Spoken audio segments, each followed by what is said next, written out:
ವರ್ಷಗಳೇ ಕಳೆದ್ರು ಬಾರದ ಬೆಳೆ ವಿಮೆ ಹಣ ಸರ್ಕಾರ ವಿಮೆ ಕಂಪನಿ ವಿರುದ್ಧ ರೈತರು ಆಕ್ರೋಶವನ್ನ ವ್ಯಕ್ತಪಡಿಸಿದ್ದಾರೆ.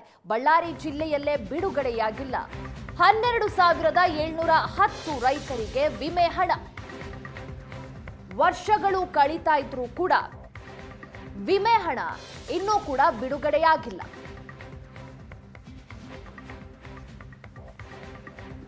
ಹಲವು ರೈತರಿಗೆ ವಿಮೆ ಹಣ ಬಿಡುಗಡೆಯಾಗಿಲ್ಲ. ಈ ವಿಚಾರವಾಗಿ ರೈತರು ಆಕ್ರೋಶವನ್ನ ಹೊರಹಾಕಿದ್ದಾರೆ. ಪ್ರಶ್ನಿಸಿದ್ರೆ ತಾಂತ್ರಿಕ ತೊಂದರೆ ನೆಪ ಹೇಳ್ತಾ ಇದ್ದಾರೆ ಅಧಿಕಾರಿಗಳು. ಮತ್ತೊಂದು ಮುಂಗಾರು ಬಂದರೂ ಕೂಡ ಕಳೆದ ವರ್ಷದ ಬೆಳೆ ವಿಮೆ ಹಣ ಪೂರೈಕೆ ಆಗಿಲ್ಲ. ಬಳ್ಳಾರಿ ಸೇರಿ ಹಲವು ಜಿಲ್ಲೆಗಳಲ್ಲಿ ಈ ರೀತಿಯ ಸಮಸ್ಯೆ ಎದುರಾಗಿದೆ. ಬೆಳೆ ನಾಶ ಆದ್ರೆ ಅದಕ್ಕೆ ವಿಮೆ ಇರುತ್ತೆ. ಸರ್ಕಾರದಿಂದ, ವಿಮೆ ಕಂಪನಿಯಿಂದ ರೈತರಿಗೆ ವಿಮೆಯನ್ನ ಕೊಡಬೇಕಾಗತ್ತೆ. ಆದ್ರೆ ಇನ್ಶೂರೆನ್ಸ್ ಹಣವನ್ನ ಕೊಡದೆ ರೈತರು ಇಲ್ಲಿ ಕಂಗಾಲಾಗಿದ್ದಾರೆ. ವರ್ಷಗಳೇ ಕಳೀತಾ ಇದೆ, ಆದ್ರೂ ಕೂಡ ಬೆಳೆ ವಿಮೆ ಹಣ ಇನ್ನೂ ಕೂಡ ರೈತರಿಗೆ ಸೇರಿಲ್ಲ. ಸರ್ಕಾರ, ವಿಮೆ ಕಂಪನಿ ವಿರುದ್ಧ ಈಗ ರೈತರು ಸಾಕಷ್ಟು ಆಕ್ರೋಶವನ್ನ ಕೂಡ ಹೊರಹಾಕ್ತಾ ಇದ್ದಾರೆ. ಬಳ್ಳಾರಿ ಜಿಲ್ಲೆಯಲ್ಲೇ ಬಿಡುಗಡೆ ಆಗಿಲ್ಲ ಈ ವಿಮೆ ಹಣ.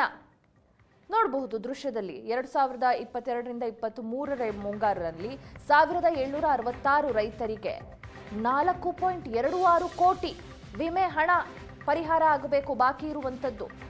ಲಿಸ್ಟ್ ನೋಡ್ಬೋದು. 2024 to 25, 24 to 25 ಈ ರೀತಿ ರೈತರಿಗೆ ಎಷ್ಟು ಹಣ ಬಾಕಿ ಇದೆ ಅನ್ನೋದಾಗಿ ಮುಂಗಾರು, ಹಿಂಗಾರು ಹೀಗಿರಬೇಕಾದ್ರೆ ಸಾವಿರಾರು ರೈತರಿಗೆ ಕೋಟಿ ಕೋಟಿ ವಿಮೆ ಹಣವನ್ನ ಇಲ್ಲಿ ವಿಮೆ ಕಂಪನಿ ಹಾಗೆ ಸರ್ಕಾರ ಬಾಕಿ ಉಳಿಸಿಕೊಂಡಿರೋದು.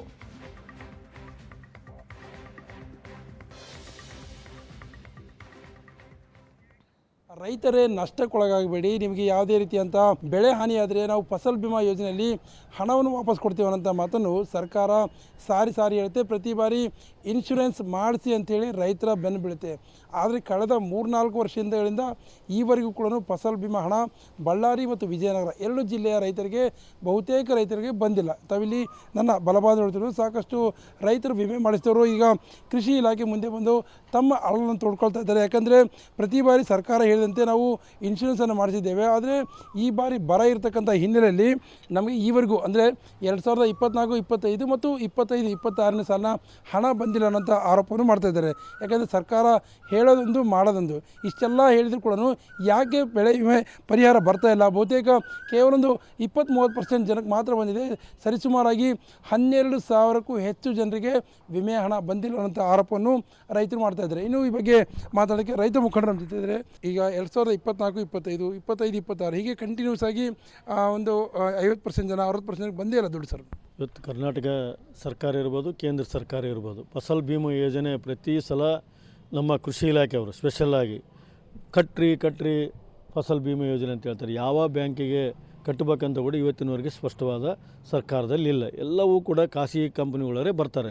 ನಂದು ಇನ್ಸೂರೆನ್ಸ್ ಕಂಪ್ನಿ ಐತೆ, ನಮ್ಮದು ಕಟ್ರಿ ಅಂತೇಳಿ ನಾವು ಭಾಳಷ್ಟು ಸಲ ಸರ್ಕಾರಕ್ಕೆ ಮನವಿಯನ್ನು ಮಾಡ್ತಾಯಿದ್ವಿ. ಏನು ನಮ್ಮ ಸರ್ಕಾರದ ಆಡಳಿತದಲ್ಲಿ ಇರ್ತಕ್ಕಂಥ ಬ್ಯಾಂಕುಗಳಿಗೆ ಇನ್ಸೂರೆನ್ಸ್ ತುಂಬಂಥ ಕಾರ್ಯಕ್ರಮ ಮಾಡ್ರಿ ಅಂದರೆ ಯಾರೂ ಕೂಡ ಇವತ್ತಿನವರೆಗೆ ಸರ್ಕಾರ ಮುಂದೆ ಬರ್ತಾ ಇಲ್ಲ. ಖಾಸಗಿ ಕಂಪ್ನಿಯವರು ಬರೀ ಸುಳ್ಳನ್ನು ಹೇಳ್ತಾರೆ, ಆನ್ಲೈನ್ ಇಲ್ಲ ಅಂತ ಹೇಳ್ತಾರೆ. ನೋಡಿರಿ, ಇವತ್ತು ಇಡೀ ಕರ್ನಾಟಕ, ಬರೀ ನಮ್ಮ ಕಲ್ಯಾಣ ಕರ್ನಾಟಕದಲ್ಲಿ ಬೀದರ್ಲಿಂದ ಹಿಡಿದು ಬಳ್ಳಾರಿವರೆಗೆ ಬಂದರೂ ಕೂಡ 7 ಜಿಲ್ಲೆಯಲ್ಲಿ ಕೂಡ ಇವತ್ತಿನವರೆಗೂ ಕೇವಲ 20% ಕೂಡ ಇನ್ಸೂರೆನ್ಸ್ ಬಂದಿಲ್ಲ. ಈ ಪ್ರತಿ ವರ್ಷ ಸಾವಿರಾರು ಕೋಟಿಗಳನ್ನು ಕಟ್ತೀವಿ. ಬರೀ 100 ಕೋಟಿ ಅಲ್ಲ, ಸಾವಿರಾರು ಕೋಟಿ ಇನ್ಸೂರೆನ್ಸನ್ನು ಕಟ್ತೀವಿ. ಕರ್ನಾಟಕ ಸರ್ಕಾರ ಈ ವರ್ಷಂತೂ ಮಳೆನೇ ಇಲ್ಲ, ಬರಗಾಲ ಘೋಷಣೆ ಆಗ್ತಾಯಿದ್ದೀರಿ. ಈ ಸಲ ಆದರೂ ಕೂಡ ಎಲ್ಲ ರೈತರಿಗೆ ಪರಿಹಾರ ಆಗೋಂಥದ್ದನ್ನು ಸರ್ಕಾರ ತಕ್ಷಣ ಕ್ರಮ ತಗೋಬೇಕು. ಇಲ್ಲಾಂದರೆ ಸರ್ಕಾರದ ವಿರುದ್ಧ ನಾವು ಹೋರಾಟ ಮಾಡಬೇಕಾಗತ್ತೆ. ಭಾಳಷ್ಟು ಜನ ರೈತರಿಗೆ ಪಾಪ, ಎಷ್ಟು ಜನ ರೈತರು ನಾವು ಯಾವಾಗಲೂ ದುಡ್ಡು ರೈತರು ತಗೊಂಬಂದು ಬ್ಯಾಂಕ್ನಲ್ಲಿ ಡಿಪಾಸಿಟ್ ಮುಣ್ಣಗೆ ಸುರುತ್ತು. ನಾವು ಏನೇ ತಗೊಂಬರಲಿ ಮುಣ್ಣಗೆ ಹಾಕ್ತಾಯಿದ್ವಿ. ಆದರೆ ಬೆಳೆ ಬರ್ತಿಲ್ಲ ಗೊತ್ತಿಲ್ಲ. ಈ ವರ್ಷ ನೋಡಿರಿ, ಬಿತ್ತಿದ್ದೀವಿ ಆಗಲೇ, ಇವತ್ತು 25 ದಿವಸ ಮಳೆನೇ ಇಲ್ಲ. ಆದರೆ ಬಿತ್ತಿದ ನಾಟಿಗೆ ಇವತ್ತು ಎಕರೆಗೆ ಮೆಣಸಿನಕಾಯಿ ಬೆಳೆಯವರಾದರೆ 30,000 ಖರ್ಚು ಮಾಡಿದ್ದೀವಿ. ಜೋಳ ಬೆಳೆಯವರು 10,000 ಖರ್ಚು ಮಾಡಿದ್ವಿ.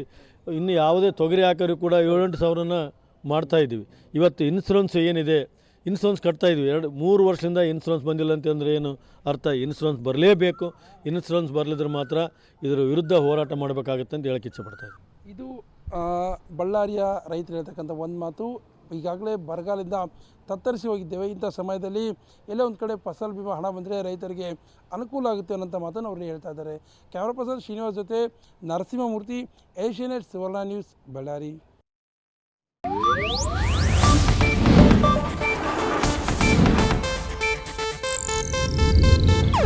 ಇದು ಏಷ್ಯಾನೆಟ್ ನ್ಯೂಸ್ ನೆಟ್ವರ್ಕ್ ಪ್ರಸ್ತುತಿ.